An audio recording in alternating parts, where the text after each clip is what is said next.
кез келген детальдарына 1 жылға кепілдік береміз. Мына сухой смесь салатын емкісті. О емкістің ішінде өзі жұмыс істейді, ол қолмен істемейді. Олар бесеуі просто шапқылап, суына қарап, несіне қарап, тартып отырса болды. Кешкісін шаршамай, спокойно демалатын болады. Қолмен жасайтын болса 1 күн істейді, 2 күн істейді, 300 квадрат. Мақұл 5 күн істесін, келесі апта уже ондай производительностьте істей алмай қалады, шаршайтын болады. Бұның ішінде мынандай спираль тұрады. Келесі қапты алып келгенше, мынау бір қап мына жерде таусылайын дейді ғой. Негізі қозғалтқыш мынау суды реттеп қоятын колбы. Немістер бәрі бізге жете алмайды. Ассалаумағалейкум, құрметті көрермендер. Қазір біз штукатурный агрегат туралы видео түсіретін боламыз. Штукатурканың сіздер білетін түрлері, мысалға қолмен араластырып, шелекке қалақшамен лақтырамыз, қалақпен. Сосын мынандай хоппер ковш деген зат бар. Компрессормен істейді, мынандай 200 литрлік компрессор керек. Мынау компрессор жарамайды оған. 200 литрлік кемінде компрессор болу керек. Соған осындай шлангы жалғап, растворды қолмен дайындап, соны осымен іліп алып, тамға шашамыз. Оның монтаж кезінде видеосын қосатын боламыз. Сосын тағы келесі бір түрі ол мынандай штукатурный агрегаттар бар қазір. Осындай. Бұлар енді бір жақсы өздері араластырады. Ана жерге тек салып отырсаң болғаны, өз дайындап, керек жерге жеткізіп, сол жерде шашып беріп отырады. Өте ыңғайлы, үлкен объемдарға. Сосын мынандай түрлері бар міне. Штукатурный робот бұл. Бұл енді ішіне растворды салсаңыз, өз жағып береді қабырғаға. Бұның 2-3 күн бұрын ғана алып келдік, осында әлі құрастырған жоқпыз. Бұл туралы видео түсіруге қазір ертерек. Келесі видеомыз осы штукатурный робот туралы болатын шығар. Сосын бұны біз осында қосып қоятын боламыз. Кез келген уақытта осы Алматыдағы біздің складымызға келіп, осы штукатурный агрегатты роботты қалай жұмыс істейтінін көрсеңіздер болады. Қазіргі болайын деп отырған әңгіме ол мынау OxyProp G3 деп аталатын, Oxy G3 деп аталатын штукатурный агрегат туралы болмақ. Ол туралы толыққанды сіздерге әңгіме айтып беру үшін мен осы маманы, осы агрегатты құрастырып жатқан біздің құрастырушымыз Рашид мырзадан сұхбат алатын болам. Рашид берге. Рашид, штукатурный агрегат туралы бірден бастап кетеміз ба? Көрермендерге өзінің бір-екі ауыр сөзімен. Біз осы штукатурный агрегатты ұсынып жатырмыз, G3 деген. Ол G3 деген себебі өзіміз ат қойдық енді, кішігірім. Ат қойған себебі G деген ол жұмыс деген. Ағылшыншылап айтқанда тоже job дейді, ол да жұмыс деген. 3 жұмысты атқарады. Ең маңызды 3 ауыр жұмысты атқарады. Штукатуркада білсеңіздер қолмен шашатын кезде раствор дайындайсыз миксермен. Одан кейін о челекті дайындап болған соң шашатын жерге көтеріп алып барасыз, немесе лисаның үстіне шығарасыз. Одан кейін ковшпен алып, оны стенаға лақтырасыз. Кейін соңғы этап жаңағы правиламен тарта саласыз. Енді сол 3 жұмысты қысқарту үшін, о жұмысты жеңілдету үшін, ана миксермен істейтін жұмысты бұл өзі растворды дайындап береді. Одан кейін мынау жуан шлангымен сіздің қалаған мынау лисаның үстінде болсын, стенаға болсын, қай жақта болсын, осы шлангымен жеткізіп береді. Челекпен көтеріп апаратын жағдайдың орнына жаңағы нетіп береді. Одан кейін 3-ші этап мастер ковшпенен лақтырады. Стенаға лақтыратын кезде білсеңіздер, бір күніне 5-10 шелекті лақтырса, желкесі кәдімгідей шаршап қалады. Сондай жағдайда бұл пистолет шашып береді. Сол себептен 3 жұмысты атқарып береді деп атқанымыз G3 деп қойдық. Сол ең маңызды, ең ауыр жұмысты атқарып береді. Сол ғана тек ең жеңіл жұмысы қалады, правиламен тарта салу керек. Сол ақшасына керек. Сосын ақшасына керек. Ол енді ауыр жұмыс. Енді агрегатты бастан бастасақ, Рашид, енді ат жөні түсінікті болды. G3 деп не үшін қойылған, Бұл қайдан шыққан агрегат? Өзіміз ойлап таптық па, жоқ? Бір жерден көшіріп алдық қой, қайдан көшіріп алдық бұны? Камераға қарап айтып берсең, көрермендер үшін. Шындықты айтайын ба? Айтыр. Енді адамдар ақымақ емес қой, алдаймайсың ешкім. Бұл агрегат баста Қытайдан келген агрегаттар, Қытайда болсын, Турцияда болсын, бүкіл дүниеде осындай агрегат істетіледі. Просто несі әртүрлі болады. Виді ғана, формасы ғана әртүрлі болады, принцип жұмысы бірдей болады. Принцип сол жаңағы айтып өткендегідей 3 жұмысты атқарып береді. Растворды дайындап, жеткізіп и шашып береді.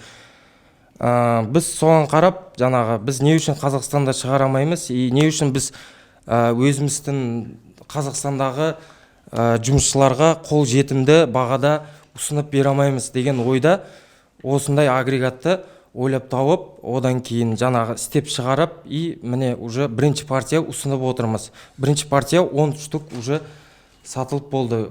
Біздің қалада и басқа қалаларда уже жұмыс істеп жатыр полностью.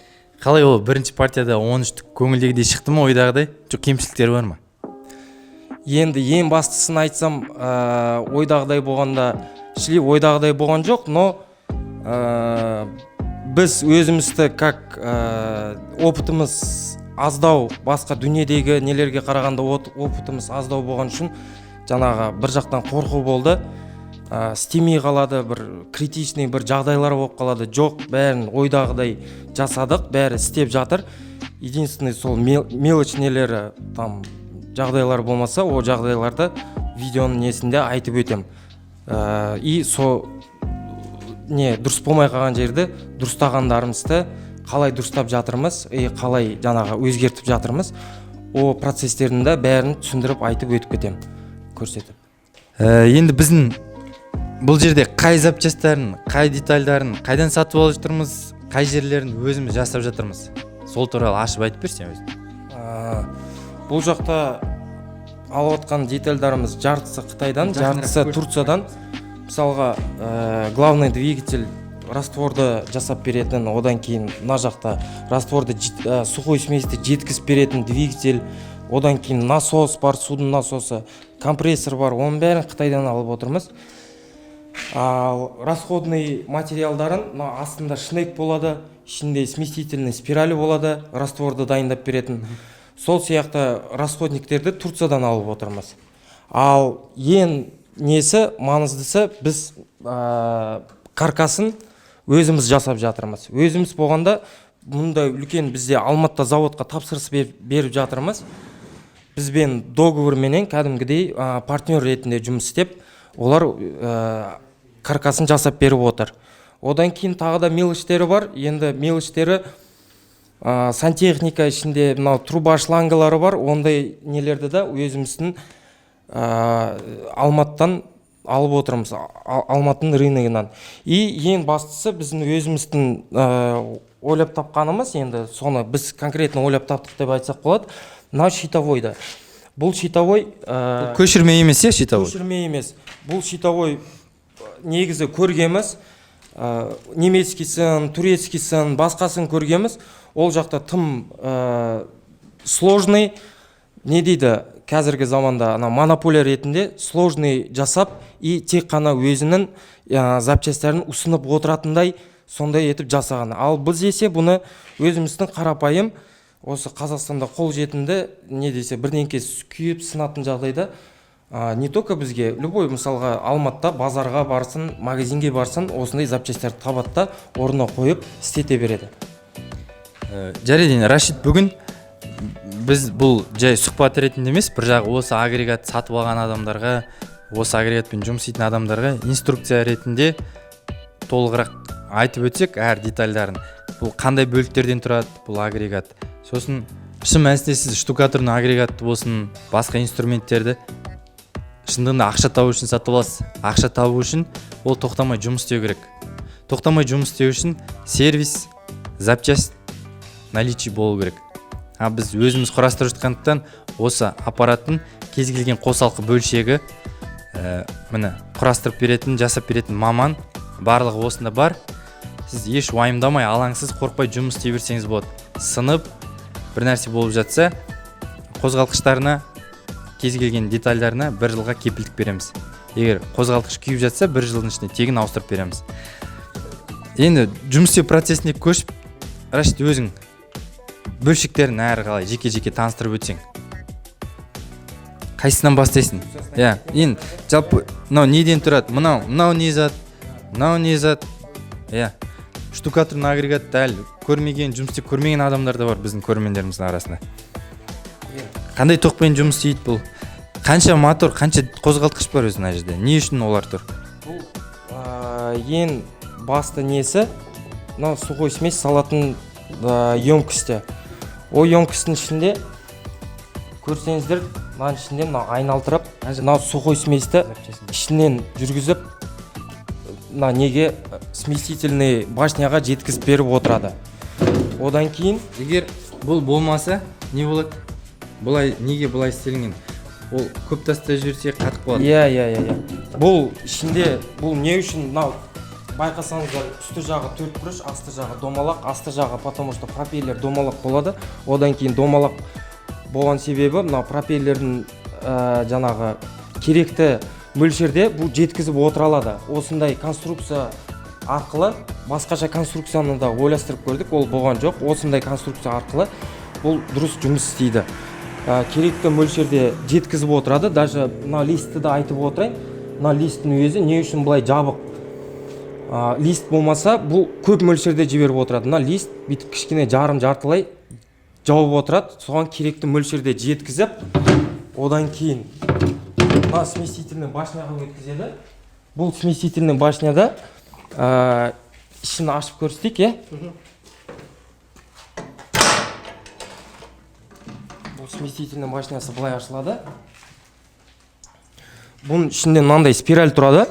Бұл растворды предварительно сумен араластырып қозғап береді. Одан кейін сумен болғанда су шнекті айналдырып береді ғой. И дальше ол шнекті еще айландырып тұрады. Су мына жақтан насос жеткізіп отырады. Өзі сорып, мынандай шлангысы бар 3 метрдей. 3-4 метрдей. Бұны бочкаға сап қойсыз, енді бізде қазір челек болып тұр. Бочкаға сап қойсыз, былайынан сорып, өзі мына жақтан жеткізіп отырады. Сосын мына жерде регуляторы бар, колба деп аталады, немесе ротометр ма бірдеңке деп атайды. В общем, осыдан мөлшерін, судың мөлшерін дұрыстап отырасыз, литрін керекті мөлшерде жеткізіп отырады. Одан кейін жаңағы смесительный башняның ішінде көрсеткенім сары жаңағы спираль араластырып болған соң, одан кейін шнектен өтеді. Шнек ішінде қазір сіздерге көрсетейін, шнек өзі қандай. Шнек пара, Пауза басып тұр. Шнек дегеніміз шнековая пара деп аталады. Ол статор мен ротордан құралады, екеуі. Біз специально біреуін кесіп, ішін көрсетіп, клиенттер үшін көрсету үшін біреуін кесіп қойдық. Оның ішінде мынау резинасы осы спираль сияқты жүреді. И спираль екеуі бірдей размерде болады. Ол шнек мына жақта смесительный башняның ішінде предварительно растворды дайындаған соң, шнектен өткенде уже до конца мыжып, езіп и давлениемен, мынау шлангымен, жуан шлангымен жеткізіп отырады. 10 метр болсын, 15 метр болсын, 20 метр болсын, осы ең главныйсы осы. И жаңағы расходник деп атауымыз бұл тозады. Мынау резинасы тозады. Резинасы тозған кезде производительності азайып кетеді. Сол кезде ауыстырып отыратын несі. Любой бір агрегат болсын, не болсын, техника болсын, расходник деген кезде штукатурный агрегаттікі осы болады. И ең маңызды жері осы болады. Енді осы шнек үшін ғой жаңағы цементный песчаный құм ірі болса, анау резинканы жетіп кететіні. Тез тозатыны цементный песчаный болатын болса, оның фракциясы үлкен болатын болса, мынау резинасын тез тозып, одан кейін производительность азайып, тез бітетін болады. Егерде гипсовый штукатурка болатын болса, оның құрамында құм аз, ол тез тозбайды. Сосын мынаны қайсысы тозады екеуін? Мына екеуін тозатын основной жаңағы не? Мына резинасы тозады. Бұны статор деп атайды. Мына ортасындағы ротор десе, мына статор деп аталады. Осы основной резинкасы тез тозады. Тез болғанда бір темір тозғанда қанша резинка тозады? Бір темір тозған кезде қаншаны жетеді резинка? Бір 5-6 резинкасына жетеді, немесе даже одан көбірекке жетеді. Просто адамдар мынандай жағдай болады, сындырып алады, немесе жоғалтып алады. Сондай жағдайда ғана алады бұны. Основной кожық дейді, біреулер қысқаша кожық дейді. Статор деген өзінің аты болса, адамдар әртүрлі өздері атай береді. Сосын бұның түрлерін айта кетсең. Мынау неге резьбасы көп, мынау неге аз? Айырмашылығы неде? Айырмашылығы мынау статор көрсеңіз винттары көп. қанша винті көп болса сонша давлениясы үлкен болады, бірақ производительность аз болады. Өнімділігі аз. Иә, өнімділігі аз. Енді кітапқа қарап, не технический характеристикасына қарап айтсақ, мынау Шнек D63. D63 деген производительності 20 литр, 25 литрдің арасында примерно минутасына. Давлениясы бірақ 30-35 бар. Бұл деген 35 бар болғаны не үшін қолданады оны? Мына шлангымен жоғарыға немесе алысқа нету үшін 30 метр, 40 метрге жеткізіп беріп отырады. Ал мынау Шнек есе спиралі аз, көрсеңіз. Спиралі аз, бірақ бұның производительності көп. Производительності 45 литрге шейін. Ол агрегаттың несіне, оборотына қарап, в среднем бір 35-40 литр минута. Немесе мынадан 2 есе көбірек. Бірақ дальності, давлениясы азайып кетеді. Дальності бір 10 метр, 15 метр, ары болса 20 метрге жетеді. Рашид, бірден мұз жіберіп, мына жерлерде дайын бола ма раствор, жоқ мына жерде жартылай дайын болып, бүйтіп соңынан шыққанда толықтай дайын бола ма раствор? Сол толықтай болады. Бірден мұжған кезде бұл 2-3 рет. Айырмашылығы бар ма деген ғой, көп резбасы мен аз резбаның шыққан раствордың сапасында айырмашылық болады? Сапасында айырмашылығы жоқ. Мына езіп отырған растворды бірдей бұл езіп отырады. Просто бұның спиралі аз болған үшін скорості азаяды, бірақ дальності көбейеді. Сол үшін спиралін көп жасаған, мына спиралін аз жасаған. Бұл тек қана скорость үшін ауыстырып отырады адамдар. Сол Шнектен ары қарай шлангыны көрген болсаңыздар, осы шлангымен жеткізіп, мынау біздің агрегаттың пистолеті естественный давлениемен келіп отырады. Одан кейін мына жаққа жетіп келген соң, мына жақтан компрессор үрлеп отырады. Ол үрлеп до конца жаңағы қатты күшпен стенаға шашқан кезде көмектеседі. Ол компрессор желді жеткізіп беріп отыратын мынау компрессор бесшумный деп аталады. Компрессор, Рашид, мен көргенде немецкий агрегаттарда болсын, көбісінде басқаша компрессор тұрады. Бұл компрессор не үшін айырмашылық қандай, айтып жүрші? Бұл компрессор мен ойымша производительності даже біздікі күштірек болады, потому что бізде 2 компрессор. Біз жеткілікті емес пе? Жо, екеу қойған себебіміз жетпей қалған қаттырақ керекті давленияға мысалға болсын и бір компрессорге көп нагрузка бола бермесін дегенбіз. Соған 2 компрессор болса жеңіл істейді дегенбіз. И бұның ең бастысы тағы да бағасы да арзан. Ол білсеңіздер, немецкедегі компрессор қымбат тұрады, тез сына береді. Мынау өзімізге үйреніп қалған, өзіміздің танитын компрессор. Олар, наверное, қолданады ол компрессорды, ол кішкентай. Мынау біздің бір компрессормен бірдей, где-то, чуть-чуть үлкен, ручкасы бар и съемный ол. Шешілетті, оны бөлек шешіп, көтеріп, этажбен этаж жүрген кезде жеңіл болсын деп жасалған. Ал бізде ондай не съемный болды, біз оны учитывать еттік, енді соларға жетейін дедік. Мынау енді астымен 2 компрессор, бірақ шешілетін съемный болады. 2 жағына ручка қоямыз, келесі осы 10 штугына партиясына. 2 жағында ручка болады, оны 2 неден болттан шешіп, 2 адам көтеріп, келесі этаж немесе төменгі этажға көтеріп, бөлек көтеріп алып жүре береді. Сол ғана разница деп ойлаймын мен. Немескеде. Жарайды енді. Немістер бәрі бізге жете алмайды. Өйткені біз китайский.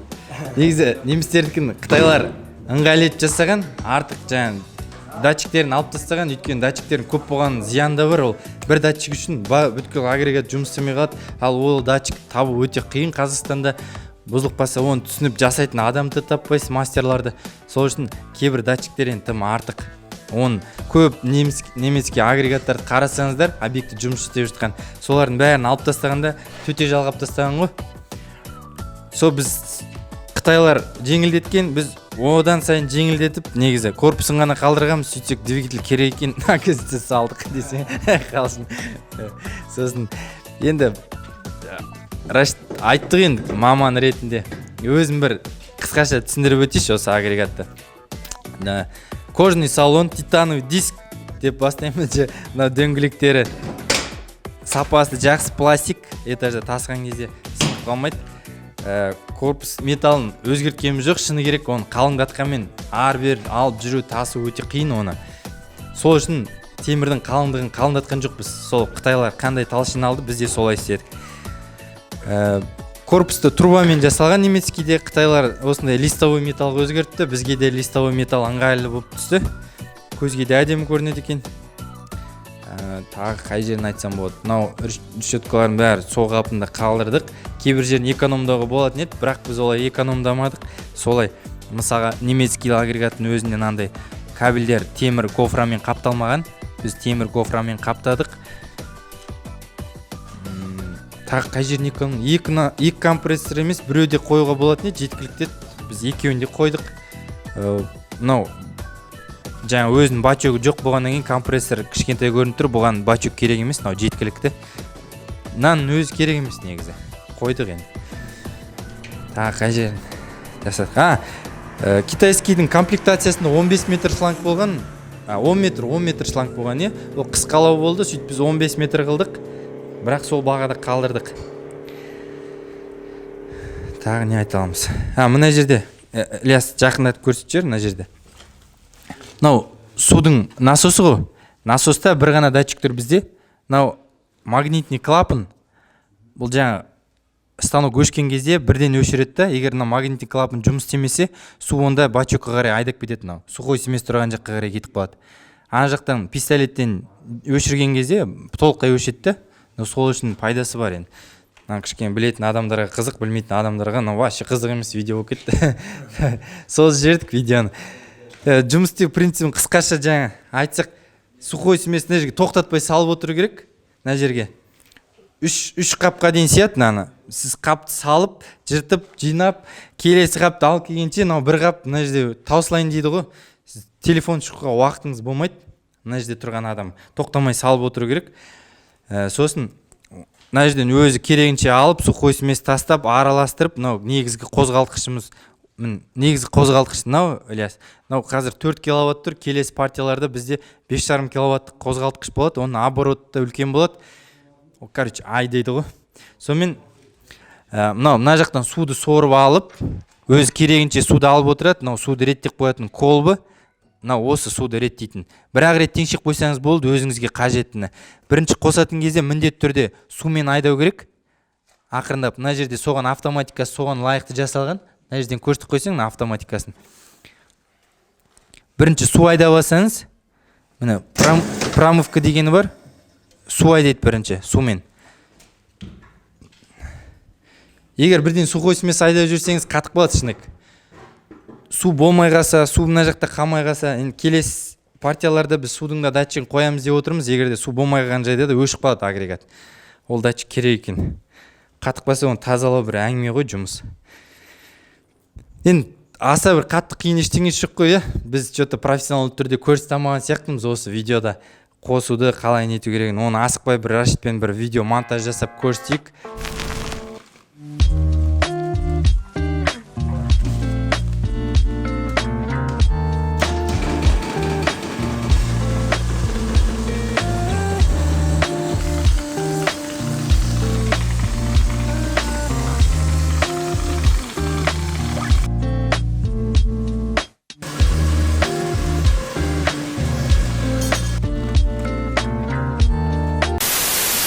Егерде бір жер түсініксіз болып істемей жатса, мына жерге әдейі біз Рашидтің номерін қалдырдық сыртына.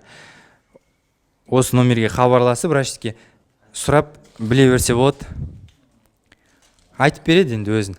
Енді бір түсініксіз бір нелер бар арасында. Өткенде бір клиентіміз хабарласты, тұтынушымыз істемей тұр екен агрегаты. Сөйтсек ода фаза жоғалып кеткен, бұл трехфазный.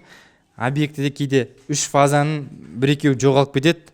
Сол кезде істемей қалады, ыңылдап дауыс шығады, істемей қалады бірақ. Сосын ана басындағы пистолетте мынандай тұр ғой. Шашып келе жатып, мысалға, мына кран жапса өшіп қалады аппарат. Біреу сол кран жауып болғанда ана жағынан қосады, бірақ ол істемейді.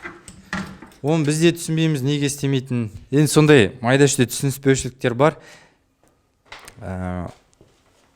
Жалпы кішкене бас ауыру бар енді агрегаттың түсінетіндей.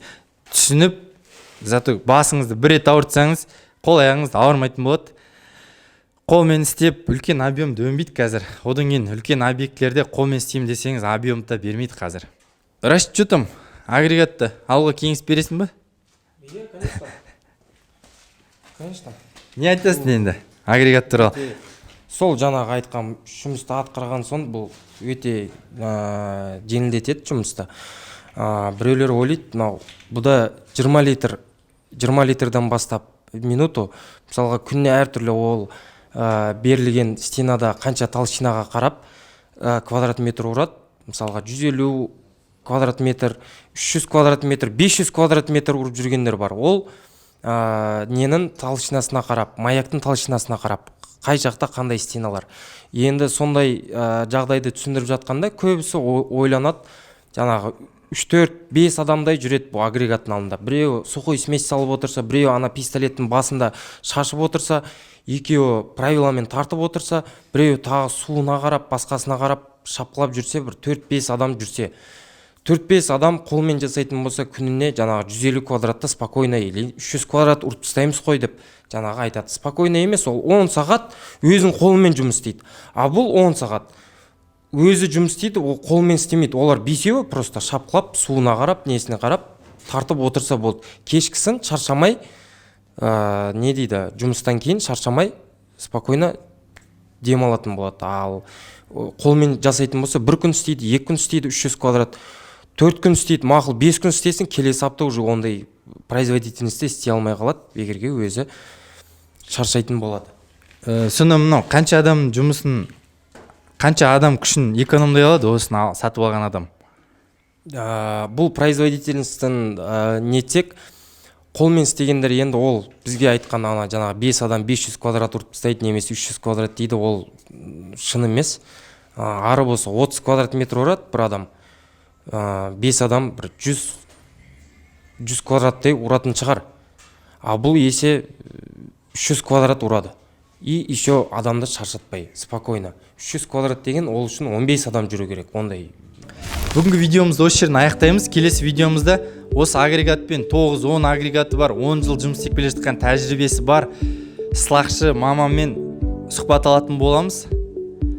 Және де одан кейінгі видеоларда бұйырса, мынау штукатурный робот туралы видеоны міндетті түрде түсіретін боламыз. Қызық болса, осында келіп көзбен көрсеңіздер де болады. Каналға міндетті түрде жазылып, комментарий жазыңыздар. Таныстарыңызбен, достарыңызбен міндетті түрде бөлісіңіздер. Сіздермен мен Қуанбай Ерназар және Оксипроп компаниясы.